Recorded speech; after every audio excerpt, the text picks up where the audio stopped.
اعوذ باللہ من الشیطان الرجیم بسم اللہ الرحمن الرحیم صاد والقرآن ذی الذکر بل الذین کفروا فی عزت وشقاق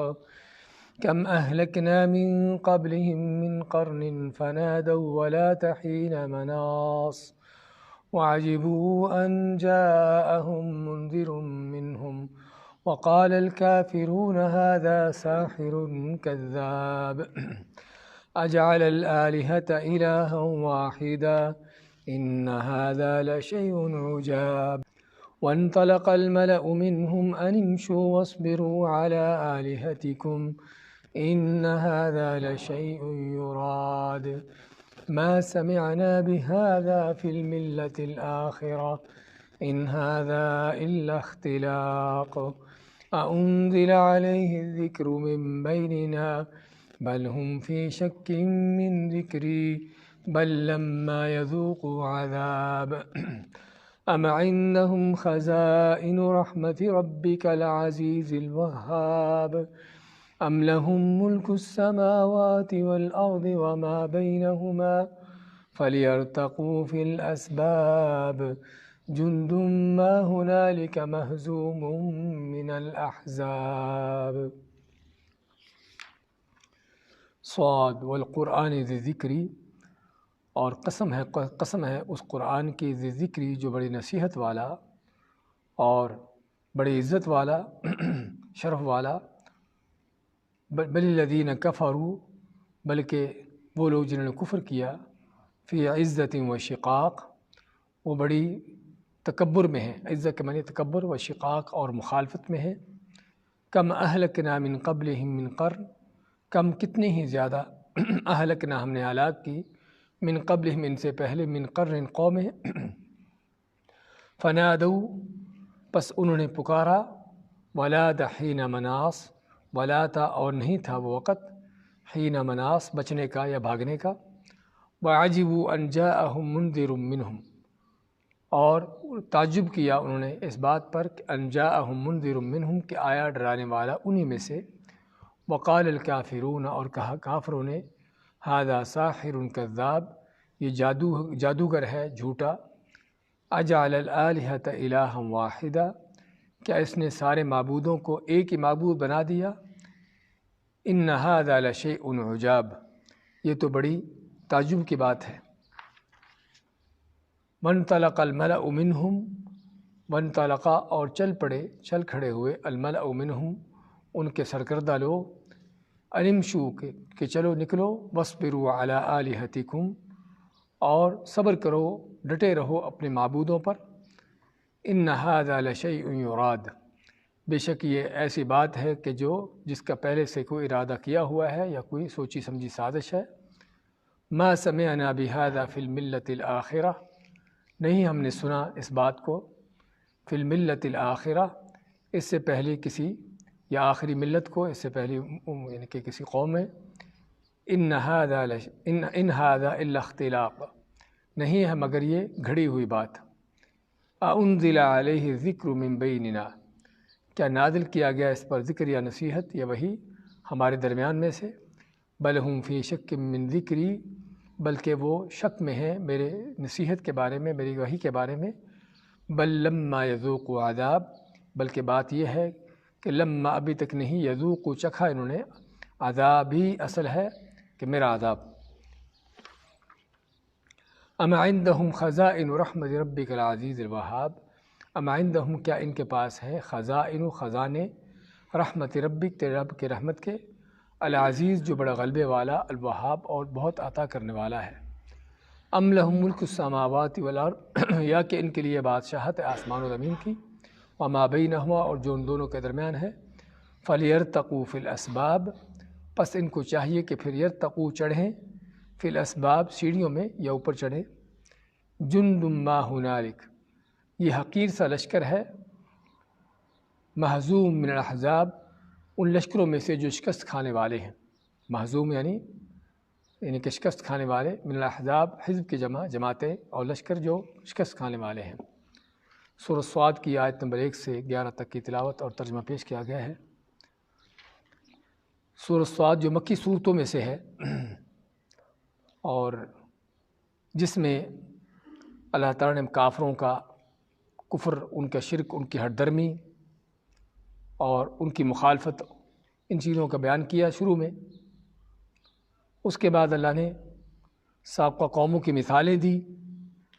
ان لوگوں کو کہ تم کو ان سے عبرت اور سبق حاصل کرنا چاہیے، اور پھر آگے اللہ نے داؤد علیہ السلام اور ان کے بیٹے سلیمان علیہ السلام کا کچھ واقعہ ذکر کیا، اور پھر سورت کا آگے چل کر جو ہے کچھ مزید انبیاء کا ذکر کرنے کے بعد اللہ نے دو گروہوں کا ذکر کیا، جنت والوں کا، جہنم والوں کا، اور پھر سورت کا اختتام آدم علیہ السلام کے واقعے کے ساتھ اور اس سے جو سبق عبرت ملتے ہیں اس سے اس سورت کا اختتام ہوا۔ ماتا اللہ تعالیٰ صاد والقرآن ذکر، صاد انہی حروف میں سے ہے جس کو حروف متقطعات کہتے ہیں، کہ جن کا معنی تو اللہ تعالیٰ ہی جانتا ہے، یعنی لفظی طور پر اس کا کوئی ذاتی طور پر معنی معلوم نہیں ہے، لیکن مقصد کیا ہے؟ عربوں کو چیلنج کرنا کہ یہ قرآن جس کو تم جھٹلاتے ہو، کہتے ہو کہ محمد صلی اللہ علیہ وسلم نے اپنی طرف سے گھڑا بنایا ہے، تو یہ عربی زبان کا ہے اور تم بھی عرب ہو تو تم بھی اس جیسا قرآن بنا کے لے آؤ۔ تو یہ ہے جو صاد کا اصل معنی ہے، اگرچہ بعض مفسرین نے یہاں پر صاد کا لفظ جو ہے اس کو صدق کے معنوں میں لانے کی کوشش کی ہے، لیکن حقیقت میں یعنی کہ عربی زبان میں صاد کا خالی حرف اس طرح سے آنا صدق کے معنی میں، اس کا لغت کے اندر کوئی ہمارے پاس اس کی کوئی دلیل نہیں ہے۔ ہاں اگرچہ کسی اور زبان میں ہو بھی، تب بھی ہم سب سے پہلے دیکھیں کہ عربی زبان میں کیا اس حرف کی یا اس لفظ کا کوئی اس کا معنی بنتا ہے یا نہیں بنتا۔ دوسری زبانوں کے لحاظ سے اس کا معنی نہیں دیکھا جاتا۔ میں صاد والقرآن ذی ذکری، اور اس لیے آگے صاد کے بعد جو حروف مقطعات کے بعد جو آتی ہے اگلی آیت قرآن کی صداقت، اس کی حقانیت کے بارے میں، تو ایسے یہاں پر بھی کہ قسم ہے اس قرآن کی، اور القرآن جو اللہ لگا ہے اس کے ساتھ، یعنی یہ خاص یہ قرآن یعنی کو ہر وہ چیز پڑھی جانے والی نہیں بلکہ یہ خاص قرآن ذی ذکری جو ذکر والا ہے۔ اور ذکر والا ہونے کا معنی کیا ہے؟ کہ اس کے اندر تین معنی ہو سکتے ہیں، اور تینوں ہی یعنی کہ یہاں پر صحیح ہیں اور موافق ہیں۔ ایک تو ایسا قرآن کہ جو یعنی کہ جس کا معنی جس کے اندر بڑی شرف اور عزت کا مقام ہے، کیونکہ کسی کا ذکر ہونا، کسی کا ذکر بلند ہونا یعنی اس کا عزت اور شرف ہونا، اس کا مقام و مرتبہ بلند ہونا، اور اسی طرح اس میں نصیحت کا ہونا کہ جس میں اللہ نے بندوں کے لیے، لوگوں کے لیے طرح طرح کی نصیحتیں کر رکھی ہیں، یا ذکری یعنی ایسا ذکر، ایسی چیزیں کہ جس میں اللہ تعالیٰ کی معرفت ہوتی ہے، اللہ کے احکام کا علم ہوتا ہے، جو انسان کے نجات کا ذریعہ بنتی ہیں۔ تو تینوں ہی معنی یہاں پر ممکن ہیں اور تینوں ہی مراد ہیں، کیونکہ عربی کا تفسیر کا جو قاعدہ کلیہ ہم پہلے بھی ذکر کرتے چلے آئے ہیں کہ اگر ایک لفظ میں ایک سے زیادہ معنی ملتا ہو اور وہ معنی سبھی کے سبھی یہاں پر اس کے مطابق ہوں، تو سبھی معنوں کو وہاں پر مراد لیا جاتا ہے، سبھی معنی ہی مراد ہوتے ہیں، صرف ایک معنی کو خاص نہیں کیا جاتا۔ تو ماتا ہے کہ اللہ تعالیٰ قسم کھاتا ہے قرآن کی کہ جو نصیحت والا ہے اور جس میں عزت اور شرف والا ہے، اور جس میں اللہ تعالیٰ کی معرفت ہے اور اس کے احکام کا ذکر ہے، جس میں لوگوں کی نجات ہے۔ بل الذین کفروا فی عزت و شقاق، قرآن کی یعنی کہ اس کی قسم کھانے کے بعد، اس کی شرف اور عزت اس کے اندر جو کچھ ہے، اس کی قسم کھانے کے بعد جو حقیقت بیان کی وہ کیا ہے؟ بلکہ الذین کفروا، وہ لوگ جنہوں نے کفر کیا، فی عزت و شقاق۔ عزت کا لفظ جو ہے یہاں پر وہ عام عزت کے معنی میں نہیں ہے، عزت کا معنی یہاں پر تکبر کے معنی میں، کہ وہ عزت جو انسان کو تکبر پر، گھمنڈ پر، ان چیزوں پر آمادہ کرتے، جس طرح کہ دوسری آیت میں اللہ تعالیٰ فرماتا ہے سورہ بقرہ میں وَإِذَا قِيلَ لَهُ اتَّقِ اللَّهَ أَخَذَتْهُ الْعِزَّةُ بِالْإِثْمِ، کہ منافق کا، کافر کا ذکر کیا کہ جب اس کافر بدماش کو کہا جاتا ہے کہ اللہ سے ڈر، تو اللہ فرماتا ہے کہ أَخَذَتْهُ الْعِزَّةُ بِالْإِثْمِ، کہ اس کو عزت اسے گناہ سے پکڑ لیتی ہے۔ یعنی مراد کیا؟ اس کے اندر جو تکبر غرور ہے، اس تکبر غرور کی وجہ سے اور گناہ پر آمادہ ہو جاتا ہے اور اپنے تکبر میں آ جاتا ہے، بجائے نصیحت قبول کرنے کے، سننے کے، اور اس کے یعنی کہ اس کی مخالفت کرتا ہے اور تکبر غرور میں آتا ہے کہ میں یعنی کہ میں کون ہوں جو اللہ سے ڈروں، اس کا معنی تو یہاں پر بھی عزت کے معنی وہ تکبر میں ہے، غرور میں ہے۔ وشقاق، وشقاق کا لفظ ہم پہلے پڑھتے چلے آئے ہیں۔ شقاق کا معنی کیا ہوتا ہے؟ شق، شقاق کا لفظ شق سے، شق کے معنی کسی کے مد مقابل ہونا، یعنی ایک طرف ایک شخص ہے، دوسرے اس سے مد مقابل دوسرا شخص ہے۔ ھذا فی شق و ھذا فی شق، یعنی اس طرف ہے یہ اس کے، دوسرا اس کے مد مقابل ہے۔ تو شقاق کا لفظ اس سے ہے، اور مراد اس سے مخالفت اور ہردرمی، اور عام طور پر شقاق کا لفظ جو ہے یہ شدید مخالفت میں، شدید ہردرمی اور ضد میں اس کے لیے استعمال کیا جاتا ہے۔ میں اللہ تعالیٰ نے کہ بات یہ نہیں کہ قرآن جو ہے اس میں کوئی نصیحت نہیں، قرآن میں لوگوں کے لیے ہدایت اور یہ چیزیں نہیں، بلکہ بات کیا ہے؟ بات صرف یہ ہے کہ کافر اپنے تکبر میں ہے، غرور میں ہے، گھمنڈ میں ہے، اور اس کے ساتھ ساتھ مخالفت پر اترے ہوئے ہیں، یعنی ان کے صرف کفر کی وجہ، ان کے نافرمانی کی وجہ، قرآن کو نہ ماننے کی وجہ یہ نہیں کہ قرآن کے اندر کوئی نصیحت نہیں، قرآن کسی حق پر مبنی نہیں، بلکہ بات جو ہے وہ صرف اور صرف ان کے تکبر و عناد کی ہے کہ ہم اس قرآن کو کیوں مانیں، اور صرف بات ہردرمی کی ہے، مخالفت کی ہے کہ ہم اگر اس قرآن کو مانیں تو پھر ہماری باتیں، ہماری رائے، ہمارے خیالات کہاں جائیں گے۔ اور یہ ہوتا ہے ہر اس شخص کا انداز کہ جو اپنی باتیں منوانا چاہتا ہو اور دوسروں اور کی بات ماننا اس کے لیے تیار نہ ہو، چاہے وہ کھلا کافر ہو یا اسلام کا نام لیوا ہو، لیکن تعصب ہردرمی اس کے اندر بھرا ہوا ہو۔ تو بات جو ہے وہ صرف یہ ہے کہ یہ لوگ ان کے اندر تعصب ہردرمی بھری ہوئی ہے کہ جس وجہ سے جو ہے وہ حق کو قبول کرنے کے لیے تیار نہیں۔ مایا بل الذین کفروا، بلکہ کافر لوگ، یعنی کہ اور بل کا لفظ کیا معنی دیتا ہے؟ یعنی قرآن کے ان کے نصیحت یا قرآن کی حقانیت بیان ہونے کے بعد اس بات کا بیان کہ قرآن تو حق ہے، قرآن تو سچ ہے، اور قرآن تو نصیحت پر مبنی ہے، اور قرآن تو لوگوں کی ہدایت اور رہنمائی کر رہا ہے، لیکن کافر کیوں نہیں لیتے؟ کہ وہ صرف ہردرمی پر تلے ہیں اور پھر تکبر اور عناد میں اس پر چل رہے ہیں۔ اور ان کے ہردرمیوں کا ہم پہلے بھی ذکر کرتے چلے آئے ہیں کہ کس طریقے سے ان کی ہردرمی ہوتی تھی قرآن کے بارے میں، قرآن کو سن کر کہ اگر ہم اس قرآن پر ایمان لے آتے ہیں تو پھر ہماری سرداری چودراہٹ کہاں جائے گی۔ تو اس بات صرف یہ ہے۔ تو اللہ تعالیٰ پھر ان کو نصیحت دلانے کے لیے فرماتا ہے کہ تم عبرت اور سبق حاصل کرو، کن سے؟ کم اہلکنا من قبلہم من قرن۔ کم کا لفظ ویسے تو بعض اوقات کم کا لفظ آتا ہے سوال کے لیے، کسی چیز کی تعداد یا اس کی کمیت کے بارے میں، کس چیز کی کمیت یا اس کی تعداد یا اس کی جو تھوڑا یا زیادہ ہونا اس کو معلوم کرنے کے لیے کم کا لفظ آتا ہے، لیکن بعض اوقات کم کا لفظ آتا ہے کسی چیز کے بہت زیادہ ہونے کے بارے میں۔ تو یہاں پر بھی وہی معنی ہے، کم اہلکنا، کتنی ہی زیادہ ہم نے ہلاک کی، من قبلہم، ان سے پہلے، یعنی آپ کے زمانے کے کافروں سے پہلے کتنی ہی زیادہ ہلاک کی ہم نے، من قرن، قومیں۔ قرن کا لفظ مختلف معنی میں استعمال ہوتا ہے، کبھی کسی زمانے پر استعمال ہوتا ہے، کبھی کسی قوم پر، کسی نسل پر استعمال ہوتا ہے۔ تو کہ ہم نے کتنی ہی نسلیں یعنی ہلاک کی، اور معنی تقریباً مترادف ہیں، کیونکہ قرن اگر زمانے کے لحاظ سے دیکھا جائے تو قرن جو ہے وہ 100 سال کو کہتے ہیں، اور 100 سال یہ وہ زمانہ ہوتا ہے جس میں ایک نسل عام طور پر ختم ہو جاتی ہے، یعنی کہ جس میں پہلی نسل ختم ہونے کے بعد یہ نسل آئی، اور یہ بھی ختم ہونے کے بعد اب اگلی نسل، یعنی ایک پوری کی پوری نسل اس میں عام طور پر ختم ہو جاتی ہے۔ تو فرمایا ہم نے کتنی ہی ان سے پہلے نسلی قومیں ہلاک کی، فنادوا، تو جب ان پر ہلاکت تباہی آئی، اللہ کا عذاب آیا، تو انہوں نے پکارا مدد کے لیے، بچنے کے لیے، ان کو چھڑائے، ان کو بچائے، یا اللہ تعالیٰ کو پکارا اللہ سے، یعنی کہ اللہ کے عذاب سے بچنے کے لیے۔ ولا حین مناص، لا تک لفظ جو ہے وہ اصل کے لا ہی ہے، لیکن تا ساتھ لگا ہے اس میں مزید مبالغہ پیدا کرنے کے لیے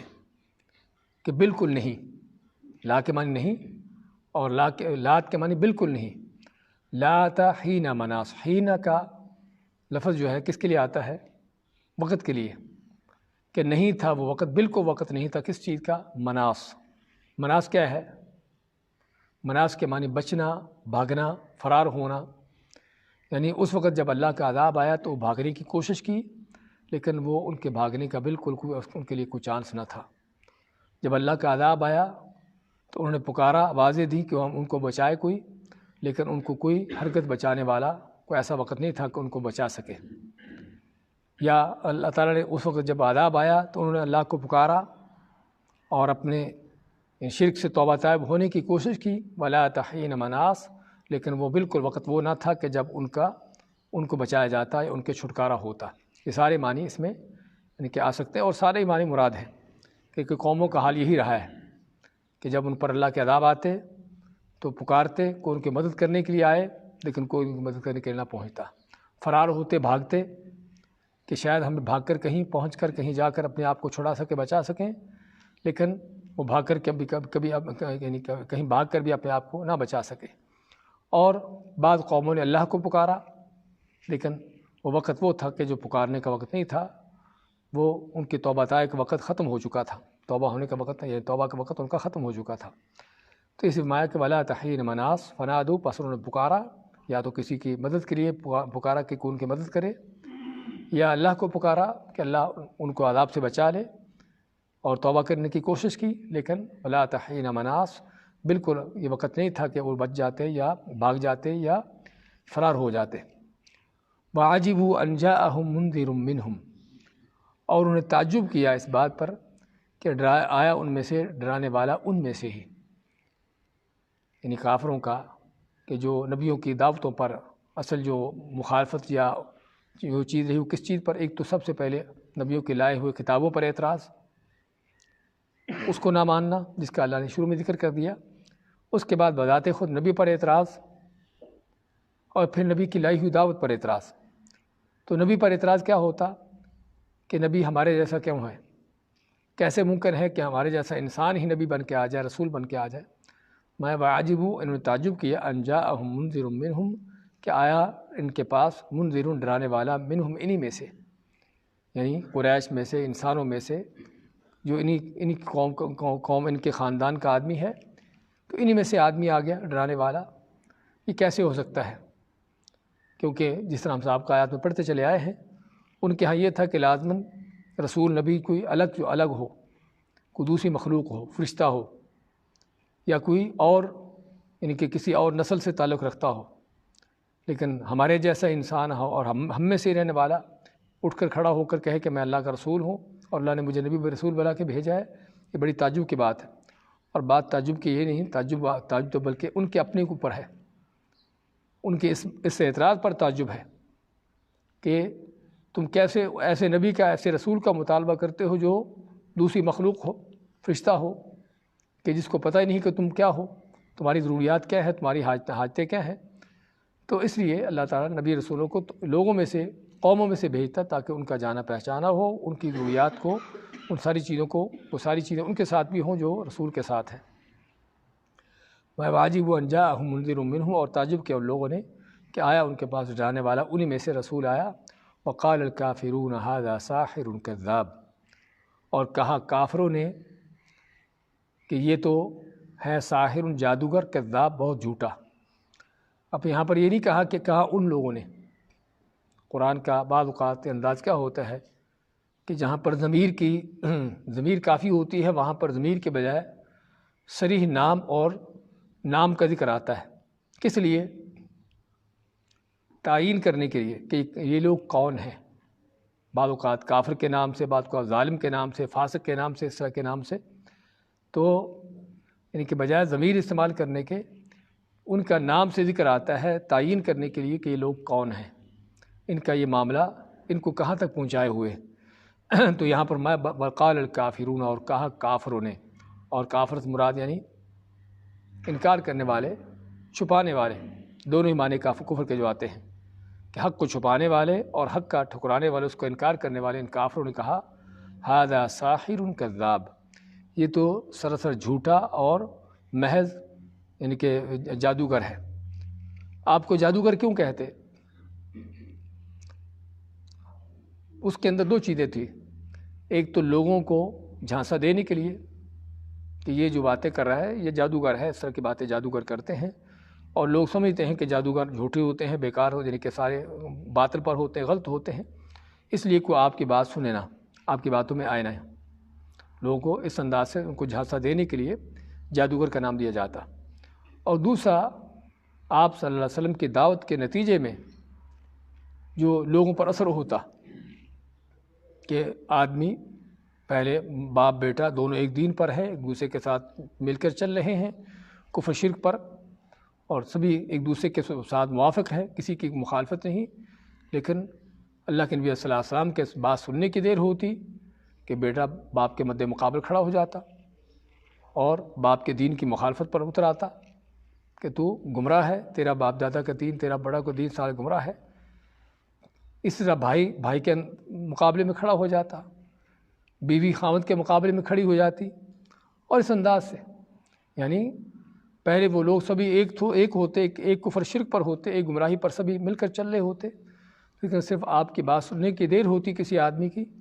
کہ وہ آدمی پرواہ نہ کرتا کہ یہ میرا باپ ہے، یہ میری ماں ہے، میری بیوی ہے، یا خامد ہے، یا کون، یہ میری قوم قبیلہ ہے، ان ساری چیزوں کی پرواہ کیے بغیر ہی وہ یعنی ان کی مخالفت کرنے پر اتر آتا، اور اللہ نے جو اس کو دین حق دیا ہوتا اس پر ڈٹ جاتا، اور پھر اس دین کی خاطر اپنی جان بھی قربانی کرنے کے لیے تیار ہو جاتا۔ اب اتنا بڑا کسی کے اوپر اثر ہو جانا یہ کس سے ہوتا ہے؟ عام طور پر جادو سے ہوتا ہے کہ آدمی کی کایا بالکل پلٹ جائے، بالکل جو ہے آدمی یعنی کہ کسی چیز کو یعنی کہ خاطر میں نہ لائے، اس کو کسی چیز کے مسلط باقی نہ رہے۔ عام طور پر جادو کا اثر ہوتا ہے کہ آدمی بالکل ہی اس کی کایا پلٹ جائے، بالکل اس کا یعنی کہ دماغ گھوم جائے، جو جہاں پر پہلے تھا اس سے بالکل ہٹ جائے۔ یہ عام طور پر جادو کا انداز ہوتا ہے۔ تو اس لیے آپ کو کہ آپ کے بارے میں جو نام آپ کا رکھا ہوا تھا جادوگر، کہ آپ کا جو عمل ہے، آپ کا جو انداز ہے لوگوں کو اس انداز سے اپنے ساتھ ملانے کا، اور قوموں سے اپنی یعنی کہ سابقہ ان کے جو دین ہے اس سے ان کو ہٹانے کا، وہ انداز ایسا ہے جیسے جادوگروں کا ہوتا ہے۔ اور کذاب اپنے آپ کو نبی رسول بنا کر یعنی کہ جھوٹے دعوے کر رہا ہے کہ جھوٹا آدمی ہے۔ اجعل الآلہۃ الہا واحدا، یعنی کذاب ہونے کی دلیل کیا ہے؟ وہ دلیل یہ پیش کرتے ہیں کہ آپ جھوٹے کیوں ہیں؟ اجعل الآلہۃ، تعجب کے انداز سے، سوال کے انداز سے، کیا اس نے بنا دیے آلہہ جمع الہ کی، سارے معبودوں کو اس نے الہ واحد، ایک ہی معبود بنا دیا۔ کیا مطلب؟ کہ نہ کوئی داتا ہے، نہ کوئی دستگیر ہے، نہ کوئی مشکل کشا حاجت روا، نہ کوئی غوث اعظم، نہ کوئی دوسرا تیسرا، سارے ختم کر کے ایسا وہابی آیا کہ اس نے سارے سبھی ایک ہی اللہ بنا دیا، باقی سارے بیکار ہیں۔ تو یہ ان کا انداز، اجعل الآلہۃ الہا واحدا۔ ان کے ہاں سب سے بڑی تعجب کی بات یہ تھی کہ ہمارے ہاں تو یہ ہے بھی ایک بارش بیچ دیتا ہے، دوسرا بچے دیتا ہے، تیسرا کو روزی دیتا ہے، چوتھا کو اور کام کرتا ہے۔ اس طرح انہوں نے اپنے وہ رب تقسیم کر رکھے تھے مختلف حاجتوں کو لینے کے لیے، لیکن یہ کہتا ہے کہ سارا کچھ ایک ہی رب کر دیتا ہے، ایک ہی معبود ہے سبھی پوری کائنات کا، کسی اور کی عبادت اس کی یعنی کہ جائز نہیں۔ یہ کیسی بات کر رہا ہے؟ اور حقیقت میں یہ ان کا تعجب کو بڑی بات نہیں ہے، کیونکہ جب لوگ گمراہیوں پر، شرک و کفر بے ایمانیوں پر ہوتے ہیں اور اسی پر ان کی پیدائش، اسی پر جمے پلے ہوتے ہیں، پرورش ان کی ہوتی ہے، تو ان کو پھر یہ چیزیں بڑی عجیب لگتی ہیں۔ اور یہ بات آپ کے زمانے کی نہیں، آج بھی ہم یہی دیکھتے ہیں۔ آج بھی اگر لوگوں کو، اس طرح کے مشرکوں کو، قبر پرستوں کو، اس طرح کے لوگوں کو اگر توحید کی دعوت دی جاتی ہے تو کیوں آگے سے وہ مرنے مارنے پر تو لاتے ہیں؟ کیوں آگے سے پھنکارتے ہیں؟ کہ اسی وجہ سے، کیونکہ ان کی تربیت اسی پر ہوتی ہے کہ یہ سارے مشکل، کوئی داتا ہے، کوئی دستگیر ہے، کوئی گنج بخش ہے، کوئی فلاں ہے، کوئی فلاں ہے، یہ مختلف ان کی انہوں نے ڈیوٹیاں تقسیم کر رکھی ہیں۔ تو جب ان سبھی کو ختم کر کے ایک اللہ کی بات کرتا ہے تو ان کو پھر واقعی ہی یہ بات بہت بری لگتی ہے، بہت تعجب کی بات لگتی ہے کہ کیسی باتیں کر رہا ہے کہ جو عقل مانتی نہیں ہے۔ اور حالانکہ بات ان کو تعجب ان پر ہونا چاہیے کہ جنہوں نے ایک رب کو، ایک الہ کو، ایک معبود کو، اس کو آگے اوروں میں تقسیم کر رکھا ہے، اس کی یعنی کہ جو صلاحیتیں ہیں،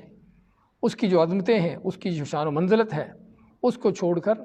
اس کی صلاحیتوں کو اوروں کو دے رکھا ہے۔ بات تو تعجب کی یہاں پر ہے کہ پیدا کرنے والا وہ ہے، زندہ وہ کرتا ہے، مارتا وہ ہے، ہر چیز کو بنایا اس نے ہے، آسمان و زمین کا خالق وہ ہے، تمہارا خالق وہ ہے، اور پھر تم کہتے ہو کہ نہیں، عبادت کرتے ہوئے یا کوئی چیز مانگتے ہوئے کسی سے کچھ لینا، کسی دوسرے سے کچھ اور لینا، یہ کیسی باتیں کرتے ہو؟ تو تعجب تو ان کی حالت پر ہے، لیکن بات جو ہے وہ یہی جس نے ہم نے ذکر کیا کہ جب آدمی کسی کفر و شرک گمراہی پر اس کی تربیت ہوتی ہے تو اس کو پھر توحید کی باتیں، یہ ایمان کی باتیں ان کو بری لگتی ہیں۔ تو مایا کہ اجعل الآلہۃ الہ واحدہ، کہ اس نے ساری کائنات کا نظام صرف چلانے کے لیے ایک ہی رب کو بنا دیا کہ وہی معبود ہے، وہی رب ہے، وہی ہر چیز کرتا ہے۔ ان ھذا لشیء عجاب، ان ھذا بے شک یہ ہے، لشیء ایسی بات، عجاب کا لفظ جو ہے عجیب سے ہی ہے لیکن صیغہ مبالغہ کے انداز سے، صیغہ مبالغہ کے انداز سے، جس طرح کہ طویل کا لفظ ہے لمبا، اور جو زیادہ لمبا اس کو کیا بولتے ہیں؟ طوال۔ طویل لمبے کو کہتے ہیں، کوئی زیادہ لمبا ہو تو طوال۔ تو ایسے ہی عجیب کا لفظ بھی تعجب سے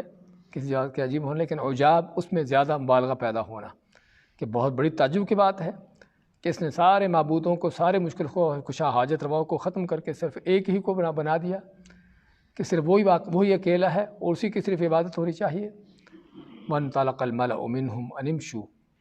اور ان کے جو سردار تھے، ان کے جو سرکردہ بڑے لوگ تھے، ملا ملا کے لفظی معنی ان کے جو بڑے لوگ ہیں، انطلق معنی چل پڑے یا چل کھڑے ہوئے ان کے بڑے سردار، ان کے سرکردہ لوگ، یہ کہتے ہوئے ان امشوا کہ چلو نکلو بھئی، وَاصْبِرُوا عَلَىٰ آلِهَتِكُمْ، ان امشوا یعنی آپ کے محفل مجلس سے نکلو۔ اور جیسے کہ یعنی کہ قرآن ہمیں ایک تصویر پیش کر رہا ہے، جیسے کہ کوئی محفل لگی ہو جس میں اللہ کے نبی صلی اللہ علیہ وسلم لوگوں کو اللہ کی توحید سنا رہے ہوں، اور یہ ان کے سرکردہ سردار جو ہیں اس محفل سے اٹھتے ہوں، اور اٹھتے ہوئے کیا کہتے ہوں؟ اپنے ساتھیوں کو، عام لوگوں کو کہتے ہوں کہ نکلو بھی یہاں سے، چلو اس کی باتیں چھوڑو، اس کی باتیں نہ سنو، اور کیا کرو؟ وَاصْبِرُوا عَلَىٰ آلِهَتِكُمْ، اور صبر کرو اپنے معبودوں پر۔ صبر کرنے سے مراد یعنی ڈٹے رہو، جمے رہو اپنے معبودوں پر، جو تمہارے بڑے چھوٹے جو تمہارے بنا رکھے ہیں، جو تمہارے مشکل کچھ حاجت روا، انہی کو مانتے رہو، انہی پر ڈٹے رہو، انہی پر جمے رہو، اور اس کی باتوں میں نہ آؤ۔ اور یہ بھی چیز ہے جو قرآن کریم میں اللہ نے مختلف جگہوں پر ذکر کی ہے۔ قوم نوح کے حوالے سے، قوم نوح کے سردار جو ہے بے ایمان، انہوں نے کیا کہا؟ وقالوا لا تذرن آلہتکم ولا تذرن ودا ولا سواعا ولا یغوث ویعوق ونسرا، سرداروں نے کیا کہا؟ لا تذرن آلہتکم، کہ اپنے معبودوں الہوں کو نہ چھوڑنا نوح کی بات میں آ کر، ولا تذرن ودا، اور پھر ان الہوں کا، ان کا نام لے کر، کوئی ود، سوا، یغوث، یعوق، یہ سارے ان کو نہ چھوڑنا اس کی بات نوح کی بات میں آ کر۔ اور اسی طرح سے ہر زمانے کے، ہر قوم کے کافر بدماش، ان کے سردار، نبیوں کے مخالفین، اسی انداز، ان کا یہی انداز رہا کہ اپنی قوموں کو، اپنے ماتحتوں کو نبی کی دعوت سے روکنے کے لیے، اسے ہٹانے کے لیے جو ہے ان کی کوشش چلتی رہی کہ لوگوں کو ان نبی سے ہٹانے کے لیے، اپنے معبودوں پر جمانے کے لیے جو ہے وہ ان کو نصیحتیں کرتے چلے آئے۔ اور صرف سابقہ زمانوں میں نہیں بلکہ آج بھی اگر کوئی توحید کی بات کر دے تو پھر دیکھیے کس قدر تیز زبانیں چلتی ہیں کفر کے سرداروں کی، مشرکوں کے سرداروں کی، کہ کس طرح اپنی قوموں کو، اپنے ماتحتوں کو، اپنے مریدوں کو اپنی گمراہی پر، شرک پر جس پر وہ چل رہے ہوتے اس پر ان کو جمانے کی کوشش ان کی ہوتی ہے۔ تو یہاں پر بھی وانطلق الملأ منهم، اور نکل پڑے ان کے جو سردار تھے، یعنی جس طرح کہ آپ کے محفل مجلس سے اٹھ پڑے، کیا کہتے ہوئے؟ ان امشوا، کہ نکلو، چلو بھئی، واصبروا علی آلہتکم، یعنی ایک تو آپ کی محفل چھڑائی کہ اس کی باتیں نہ سنو،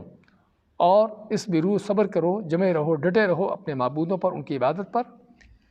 ان ھذا لشیء یراد، پھر مزید آپ سے نفرت دلانے کے لیے، آپ کی دعوت کو جو ہے وہ بیکار بنانے کے لیے، اور ان کو کیا ہتھ کرنا تھا؟ ان ھذا لشیء یراد، ایک تو اس نے تمہارے سارے معبودوں کو جھٹلا کر ایک ہی معبود بنا دیا، یہ کیسی بات کر رہا ہے؟ اور اس کا مطلب کہ تمہارے معبود جن کی تم عبادت کرتے ہو، تمہارے باپ دادا جن کی بات کر رہے، سبھی غلط تھا۔ اور پھر یہ ہے کہ اس کا کوئی مقصد ہے، ان ھذا لشیء یراد، بے شک یہ اس بات کے پیچھے کوئی مقصد ہے، ان ھذا بے شک یہ ہے، لشیء ایسی بات، یراد جو جس کا کوئی ارادہ ہے، جس کا کوئی مقصد ہے۔ مقصد کیا ہے؟ کہ یہ آدمی، یہ محمد صلی اللہ علیہ وسلم نبوت کا، رسالت کا دعویٰ کر کے، نبی رسول بن کے تم کو اپنے پیچھے لگانا چاہتا ہے، اور سرداری چودراہٹ چاہتا ہے، اور اس کا معنی کہ سردار یہ بن جائے اور ہماری سرداریاں ختم ہو جائیں، اور ہم پہلے بھی یہ چیز پڑھتے چلے آئے ہیں۔ موسیٰ علیہ السلام کے مقابلے میں فرعون، اس کا پروپیگنڈا کیا تھا کہ موسیٰ تمہارے ملک پر قبضہ کرنا چاہتا ہے، اور اسی طرح سے ہر نبی کے دشمن، ان کے مخالف، ان کو سب سے پہلے جس چیز کی فکر ہوتی ہے، وہ کس چیز کی فکر ہوتی؟ اپنی کرسی کی، اپنی سرداری کی چودراہٹ کی، کہ نبی جو ہے، یہ رسول جو ہے، یہ صرف نبی رسول بننے کا جو اس نے ڈھونگ رچا رکھا ہے، صرف اس لیے کہ تاکہ چودراہٹ سرداری لے لے۔ اور اسی لیے رسول کریم صلی اللہ علیہ وسلم کے پاس آتے ہیں کافر مشرک، اور اس لیے بعض مفسرین نے اس آیت کی ابتدائی آیات میں واقعہ ذکر کیا ہے کہ جب ابو طالب کے پاس کافروں کا ایک وفد آیا، کافروں کے، مکہ کے مشرکین کا بڑے بڑے جو سردار تھے، ان کا ایک وفد آیا جس میں ابو جہل، عتبہ، شیبہ اور اس طرح کے بڑے بڑے سردار تھے، تو ابو طالب کے پاس آئے، آ کے کہنے لگے کہ اس سے پہلے تو فوت ہو، ہم چاہتے ہیں کہ اپنے بھتیجے اور ہمارے درمیان کو معاملات کی اصلاح کر دے، تاکہ جو ہے ہمارے اختلافات ختم ہوں۔ تو پھر انہوں نے پیشکشیں کی، مختلف طرح کی پیشکشیں ان کی ہوتی رہیں، اور صرف ایک دفعہ نہیں، مختلف اوقات میں۔ کبھی یہ کہ اپنے دین کی یعنی کہ جو اس نے توحید پر چلنا ہے، جو اس نے اپنے دین پر چلنا ہے، چلے ہمیں مشکل نہیں ہے، لیکن ہمارے معبودوں کے بارے میں کوئی بات نہ کہے، ہمارے بتوں کو کچھ نہ کہے، ہمیں اس پر کوئی اعتراض نہیں، ٹھیک ہے، اپنی نمازیں سے پڑھنا ہے، اپنے جو باتیں اس نے کرنا کرے۔ تو ایک تو ہمارے بتوں کو کچھ نہ کہے، اور دوسرا ہمارے خاندان، قوم، قبیلے، ہم ایک دین پر چل رہے ہیں، ہم کو بکھیرنے کی کوشش نہ کرے، یعنی اپنی دعوت سے جو آئے دن ہمارے کسی نہ کسی نوجوان کو اپنے پیچھے لگا لیتا ہے، یہ کام چھوڑ دے۔ اور بعض اوقات ان کے مطالبے کیا ہوتے ہیں، جو یہاں پر جس کا اشارہ ہے کہ اس کے پیچھے کوئی اس کا ارادہ ہے، کوئی چیز مراد ہے اس کی، وہ کیا ہے کہ سرداری چاہتا ہے۔ اس لیے انہوں نے آ کے پیشکش کی کہ اگر آپ صلی اللہ علیہ وسلم کو کوئی سرداری چاہیے تو ہم آپ کو اپنا بادشاہ بنا لیتے ہیں، اگر آپ کو مال چاہیے آپ کے لیے بہت سا مال جمع کر لیتے ہیں، اور اس طرح کے مختلف طرح کے ان کے جو ان کی جو گندی غلط ذہنیت کے اندر جو چیزیں بیٹھی ہوئی تھیں، کیونکہ خود مادہ پرست ہے، دنیا پرست لوگ ہیں، تو دوسروں کو بھی اسی نظر سے دیکھتے ہیں۔ تو اس میں اللہ تعالیٰ یہاں پر ان ھذا لشیء یراد کے کافروں نے کیا کہا کہ اس چیز کے پیچھے کوئی یعنی کہ مقصد ہے، کوئی ہدف ہے، اس کا کوئی ٹارگٹ ہے، کوئی سرداری لینا، چودراہٹ لینا، کوئی اس طرح کی چیزیں کرنا۔ ما سمعنا بہذا فی الملۃ الآخرہ، ساتھ کیا کہتے ہیں، ما سمعنا بہذا، نہیں سنا ہم نے اس کو، کس کو؟ اس دعوت کو کہ سارے معبود، سارے الہ جھوٹے ہیں، صرف ایک ہی الہ ہے، ہر چیز کا خالق، ہر چیز کو بنانے والا، ہر چیز کا رب ایک ہی ہے۔ ہم نے ایسی باتیں پہ کسی فی الملۃ الآخرہ، آخری ملت میں نہیں سنی۔ آخری ملت سے مراد یعنی اس سے پہلے جو دین آئے ہیں، یعنی آپ سے پہلے جو دین گزرے ہیں، ان دینوں کے اندر ہمیں کوئی ایسی بات نہیں سنی۔ وہ کیوں نہیں سنی؟ کیونکہ آپ صلی اللہ علیہ وسلم سے پہلے جو دین تھے وہ کیا تھے؟ یا تو مشرک ہیں، مکہ کے بت پرست، یا یہودی ہیں، اور جو یہودی بھی اللہ کے ساتھ شرک کر رہے ہیں، عزیر علیہ السلام کو اللہ کا بیٹا بنائے ہوئے، اپنے علماء درویشوں کو رب بنائے ہوئے، یا عیسائی ہیں، کرسچن ہیں کہ جو عیسیٰ علیہ السلام کو اللہ کا بیٹا بنائے ہوئے، اپنے ملاؤں پیروں کو، ان کو اپنے الہ مشکل کشا بنائے ہوئے، یعنی ان کو سابقہ ان دینوں کے اندر بھی طرح طرح کے شرک نظر آ رہے تھے۔ خود تو جو مشرک تھے ہی تھے، مکہ کے رہنے والے، لیکن جو اس وقت ان کے آس پاس جو دین موجود تھے، ان کے اندر بھی کسی نہ کسی انداز سے ایک سے زیادہ کو معبود، ایک سے زیادہ کو مشکل کشا، حاجت روا ان کو نظر آتے تھے، جبکہ رسول اکرم صلی اللہ علیہ وسلم کی دعوت ان سبھی کے برخلاف صرف ایک ہی الہ، ایک ہی معبود اور اللہ کی ذات۔ اسی انہوں نے کہا کہ ما سمعنا بہذا فی الملۃ الآخرہ، کہ ہم نے جو آخری یہ دین گزرے ہیں، ہمارے سامنے جو دین ہیں، ان دینوں کے اندر کو ہم نے ایسی بات نہیں سنی۔ ہر دین والے ان کے اللہ کی عبادت بھی کرتے ہیں، اللہ کے ساتھ کوئی کسی نبی ہے، کوئی ولی ہے، کوئی ان کا کوئی بڑا چھوٹا ہے، کوئی ملا پیر ہے، اس کے ساتھ بھی چل رہے ہیں، اس کی باتیں بھی مان رہے ہیں، اس سے بھی اس کو ان کی امیدیں ہیں، یہ ساری چیزیں ہیں۔ تو یہ کیسی دعوت لے کے کھڑا ہو گیا، ہر چیز کو چھوڑ کر صرف ایک اللہ کی طرف آ جاؤ۔ ان ھذا الا اختلاق، اگر سابقہ دینوں کے اندر بھی کوئی ایسی بات نہیں جو یہ باتیں کر رہا ہے، تو اس کا معنی ہے کہ یہ بات اس کی اختلاق کے معنی گھڑی ہوئی، اپنی طرف سے بنائی ہوئی، اختلق یختلق، اور اصل لفظ جو ہے خالقہ، اسی کے اندر تا کا لفظ لگ گیا، الف شروع میں الف لگ گیا اور تا لگ گیا کہ خالق کا معنی کیا ہوتا ہے؟ کسی چیز کو بنانا. تو اختلقہ کوئی چیز گھڑنا، یعنی ایسی چیز جس کی حقیقت نہ ہو، بے بنیاد ہو، جھوٹی ہو، تو ایسی چیز کو گھڑ لینا، بنا لینا، اس کو کہتے ہیں اختلاق. ان ھذا الا اختلاق. اگر صاحب کا کسی دین کے اندر بھی ہمیں اس طرح کی توحید نظر نہیں آتی جو یہ باتیں کر رہا ہے، تو یہ مانا کہ اس کے بعد یہ ساری جھوٹ ہے، اپنی طرف سے گھڑی باتیں ہیں، کوئی آسمانی کو دین نہیں، کوئی اللہ کی طرف سے ایسا حکم نہیں ہوتا. تو یہودی بھی تو اللہ کو ماننے والے ہیں، عیسائی بھی تو اللہ کو ماننے والے ہیں، ہم مشرکین مکہ ہم بھی تو اللہ کو ماننے والے ہیں، تو ہم کیوں اللہ کے علاوہ اوروں کو بھی مانتے ہیں؟ یہ کیسے ایک اللہ کی صرف دعوت لے کر آ گیا ہے. انزل علیہ ذکر من بیننا. پھر مزید کیا یہ وہ شخص ہے کہ جس پر نازل ہوا ذکر کے مرائے وہی یا قرآن یا نصیحت، من بیننا ہمارے درمیان میں سے. ہمارے درمیان میں سے میں نے کیا کہ ہم سبھی کو چھوڑ کر، ہم سبھی مکہ کے بڑے بڑے سردار اور عرب کے بڑے بڑے سردار، بڑے بڑے مالدار اور بڑی بڑی جاہ و عظمت رکھنے والے لوگ موجود ہیں، تو ہمارے سبھی کے درمیان سے صرف اس پر وحی آنی تھی، اس کو کتاب ملنی تھی، اس پر نصیحت نازل ہونی تھی. انزل علیہ، یہاں پر بھی وہی تعجب کے انداز سے ہے، سوال کے انداز سے، کیا نازل کی گئی اس پر ذکر نصیحت، یعنی وحی یا قرآن، من بیننا ہم سبھی کے درمیان سے. اور اس پر بھی قرآن کریم کی جو ذکر کیا ہے. کافروں کا یہ اعتراض، القی الذکر علیہ من بیننا، جس طرح کہ قوم سمود نے اپنے نبی صلی اللہ علیہ وسلم کے بارے میں کیا فرمایا، کیا کہا انہوں نے، القی الذکر علیہ من بیننا، کیا اس پر ہمارے درمیان سے ہم سبھی کو چھوڑ کر اس کو نصیحت ملی، اس کو وحی ملی. بل هو کذاب اشر، بلکہ یہ تو بڑا جھوٹا آدمی ہے، بڑا متکبر آدمی ہے. اور دوسری آیت میں اللہ تعالیٰ خصوصاً آپ صلی اللہ علیہ وسلم کے حوالے سے فرماتا ہے، وقالوا لولا نزل هذا القرآن على رجل من القريتين عظيم. اور کہا ان کافروں نے، لولا نزل هذا القرآن، کیوں نہ نازل کیا گیا یہ قرآن، على رجل، کسی ایسے آدمی پر، من القريتين، جو یہ دو بڑی بستیاں ہیں مکہ اور طائف کی، عظیم، اس کے جو بڑے بڑے لوگ ہیں، یعنی مکہ اور طائف کی بستیوں کے جو بڑے بڑے سردار ہیں، ان میں سے کسی پر قرآن کیوں نازل نہ ہوا؟ کیا اس یتیم پر، اس فقیر پر،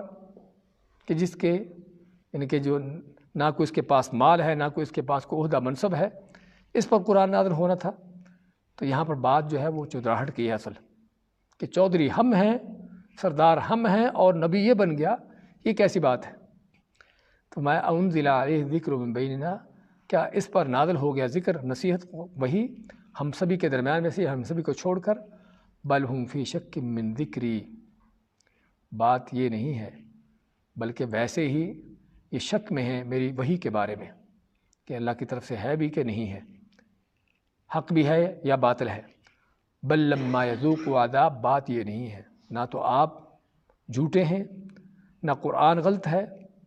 قرآن بھی حق ہے، آپ صلی اللہ علیہ وسلم بھی حق ہیں، اور آپ کو یہ صادق خود کہتے رہے، آپ کو خود یہ صادق اور امین کے لفظ سے پکارتے رہے ہیں. تو بات جو ہے وہ صرف کیا ہے، بل لما یذوقوا عذاب، بات اصل یہ ہے کہ ابھی تک ان کو مارنی پڑی. بلکہ لما کے معنی ابھی تک نہیں، یذوق چکھا انہوں نے، عذاب ہی میرا عذاب. بات صرف یہ ہے کہ ابھی تک ان کو میری مار نہیں پڑی، مار پڑے گی تو ان کے ہر چیز سیدھی ہو جائے گی. تو اصل بات یہ ہے کہ ابھی تک ان پر میری مار نہیں پڑی، اس وجہ سے اس طرح کی باتیں ان کو آ رہی ہیں، طرح طرح کی باتیں جھٹلانے کی، انکار کرنے کی، اور آپ پر تانا بازیوں کی اس طرح کی چیزیں کر رہے ہیں. ورنہ اصل بات جو ہے وہ صرف یہ ہے کہ مار پڑنے کی دیر ہے، پھر سیدھے ہو جائیں گے. ام عندہم خزائن رحمت ربک، پھر فرماتا اللہ تعالیٰ کیا ان کے پاس ہیں، ام عندہم، کیا ان کے پاس ہیں، خزائن جمع خزانہ کی، رحمت ربک، تیرے رب کی رحمتوں کے، تیرے رب کی رحمتیں جو ہیں اللہ نے ان کے خزانے ان کو دے رکھے ہیں، کہ کسی کو نبی بنانا ہے، کس کو نبی نہیں بنانا، کس کو رسول بنانا ہے، رسالت دینی یا نہیں دینی، ان کے پاس اختیارات ہیں. کیونکہ خزانہ کی جمع، اور خزانہ صرف مال کا نہیں ہوتا، خزانہ کوئی بھی نعمت، کوئی بھی چیز کسی طرح کی کیوں نہ ہو، چاہے وہ علم کی ہو، مال کی ہو، وہ کسی عہدے منصب کی ہو، نبوت رسالت کی ہو، جو سب سے بڑی نعمت ہو سکتی ہے، تو کیا ان کے پاس خزانے ہیں تیرے رب کی رحمتوں کے کہ اللہ نے ان کے حوالے کر دیے کہ تم تقسیم کرو، جس کو دو جس کو نہ دو؟ العزیز الوہاب، ہاں وہ رب اللہ کون ہے؟ جو بہت غلبے والا ہے اور بہت دینے والا ہے۔ سارے خزانے اس کے پاس ہیں، اس نے کسی کو نہیں دیے، نہ کسی کو اختیار دیا ہے، نہ کسی کو گنج بخش بنایا ہے، نہ کسی کو داتا بنایا ہے، نہ کسی کو غوث اعظم بنایا ہے۔ وہ سارا کچھ اسی اللہ کے پاس ہے، اپنے پاس اس نے سارا کچھ رکھا ہوا ہے، اور وہ غلبے والا ہے۔ اور غلبے والا کا لفظ یہ اللہ تعالیٰ کا نام آنے کے کیا مناسبت یہاں پر؟ کہ وہ جو چیز چاہتا ہے کر ڈالتا ہے۔ بعض اوقات کسی کے پاس کوئی چیز ہوتی ہے اور وہ دینا بھی چاہتا ہے لیکن نہیں دے سکتا، چیز اس کے پاس ہے، دینا بھی چاہتا ہے لیکن نہیں دے سکتا۔ کیوں؟ اس کو اختیار نہیں ہے، اس کو اوروں کا ڈر ہے کہ وہ پوچھیں گے، پوچھ گچھ ہوگی۔ یعنی آج کل کہ آپ کے صدر وزیر اعظم ملکوں کے، اگرچہ وہ ملک کی سب سے اونچی کرسی پر بیٹھا ہوتا ہے، لیکن کیا وہ جو چاہے کر لیتا ہے؟ نہیں، اس کے پیچھے اس کو طرح طرح کے اس سے مطالبے ہوتے ہیں، اس سے سوالات کرنے والے ہوتے ہیں، اس کو پوچھ گچھ کرنے والے ہوتے ہیں، اور اسی لیے پھر بعض اوقات وہ تختے پر چڑھا دیا جاتا ہے۔ تو لوگوں کا، بندوں کا یہ حال ہے۔ ایک اللہ تعالیٰ کون ہے؟ العزیز، جو پورے غلبوں والا ہے، جو چاہتا ہے، جس کو جو دینا چاہتا ہے، جس کے ساتھ جو کرنا چاہتا ہے وہ کر ڈالتا ہے، اس کو دیتا ہے جتنا دینا چاہتا ہے، کیونکہ اس کو کوئی پوچھنے والا کوئی نہیں۔ لا معقب لحکمہ، اللہ تعالیٰ کے حکم، اس کے فیصلے کا کوئی تعاقب کرنے والا نہیں۔ آپ کے دنیا کے بڑے سے بڑے قاضی اور جج، جو آپ کے ملک کی سب سے بڑی جو کورٹ کا قاضی، جو چیف جسٹس ہو سکتا ہے، اس کو بھی پوچھنے والے ہوتے ہیں، اس کا بھی حساب تو لینے والے ہوتے ہیں، اس کے بھی حکم کا پیچھا کرنے والے ہوتے ہیں، بھی اس نے یہ حکم جو دیا ہے، اس کا یہ حکم کہاں تک صحیح ہے یا نہیں۔ لیکن اللہ تعالیٰ کون ہے؟ العزیز، جو غلبے والا ہے، الوہاب، اور جو بہت دیتا ہے۔ اس قدر دیتا ہے کہ اس کو دیتے ہوئے کو پرواہ نہیں ہوتی کہ میں کتنا دے رہا ہوں، اور اتنا دینے کے بعد